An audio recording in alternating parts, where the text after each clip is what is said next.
Hi YouTube, it's Claire. I'm back to do my second video for Horoscope 101.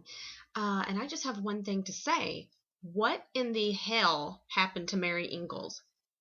Okay, so first of all, the film that I did, if you can't tell by that, was Happy Birthday to Me. Um, this was a really, really interesting film. It was from 1981, so it was done about 2 years before I was born. And it starred the same actress that played Mary Ingalls in Little House on the Prairie, who I absolutely love. It's Melissa Sue Anderson. I love Little House on the Prairie. I've watched every single episode. So to see her do something else around the same time, because I believe she was actually still doing Little House when she did this movie, that was really interesting. Number two thing that I find really cool is it says at the very beginning in introducing Tracy Bregman. Tracy Bregman is actually someone who has been an actress on the soap opera Young and the Restless. I know a lot of you guys probably haven't seen that, but she's been an actress on Young and the Restless for 30 years. I actually tweeted her yesterday and said that I saw her name at the beginning of this film, and she replied back, how funny. You know, it was one of the first things that she did. She was maybe 18 years old, and she wound up being a huge pivotal part of the story. So I love seeing Tracy Bregman, and that totally was not expected. It also has Glenn Ford, classic movie, legend. I like him in a lot of stuff that I've seen him in. So that was, the cast was, as I said, really, really cool. I loved seeing Melissa Sue Anderson in that. So fantastic. Kind of took some notes because this film was, the first time you're watching it, if you haven't seen it before, it can seem a little complicated because you're really getting it from Virginia. Virginia is played by Melissa Sue Anderson. You're getting it from her perspective, and she starts going a little, Virginia Wainwright, who was played by Melissa Sue Anderson, she is attending Crawford Academy. And at the beginning of the movie, she's considered one of the most popular girls in school. They consider them the top 10, and that includes girls and guys. It's a top 10 of very popular people who hang out. And she seems like just a normal teenage girl, but until you can tell that she starts having some issues, and she has very repressed memories from the death of her mother that her father is trying to help her get through. And I always love these films where you really just can't tell kind of what's going on with the main character, because it makes it a little more interesting sometimes than just a slasher film where the main character is a girl and she's being terrorized and she has to get away from the killer. The main character is very complicated herself. This movie, I would call it, and this is kind of a spoiler.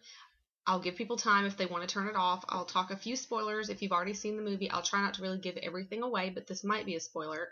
I call it the movie with the twist after the twist after the twist. I mean, really, by the end of the film, I'm like, oh, okay. And then there was another one, and then there was another one.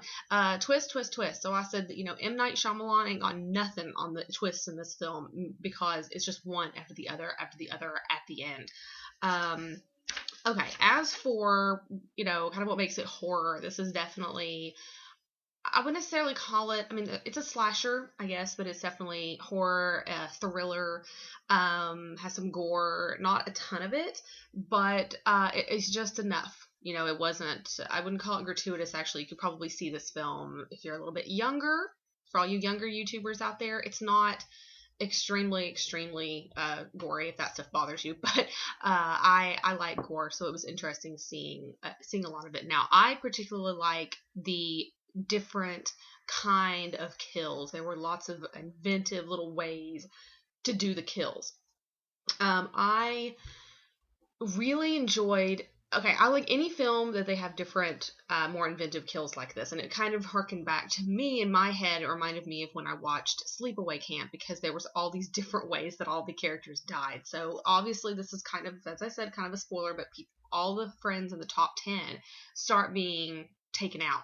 I mean, you have, a motorcycle accident, not what you're thinking, a motorcycle accident, a weight room accident. And I have one thing to say about that, guys. You better trust the person who is spotting you at the gym, because you do not want to end up like this dude. Wow. Not good. Oh, what are the? Yeah, there's some stabbings and there's stuff like that. But as I said, this film is all about the issues that I keep just wanting to call him Mary Ingalls, uh, Virginia. It's all about the issues that Virginia has, and I personally loved the film. I was recommended Happy Birthday to Me. I think the first review that I saw of this was Big K Horror. If you watch any of Big K Horror's videos, he was the first person I remember talking about Happy Birthday to Me. I saw the title of it and I said, "Oh, it's a birthday video." No, it's a movie called Happy Birthday to Me. Never had I heard of it. So I'm glad that I got to buy this. I think I found it on Amazon, brand new for like super cheap, and I definitely am glad that I actually bought it because I do want to watch this film again because there's lots of things that you miss. Because like I said, the twist. So I'm not going to say the ending on here for the people that have not seen it. If you're just tuning in, wanted to keep this video relatively quick. I would love to hear people's thoughts on this movie, how you felt that Melissa Sue Anderson did in the lead.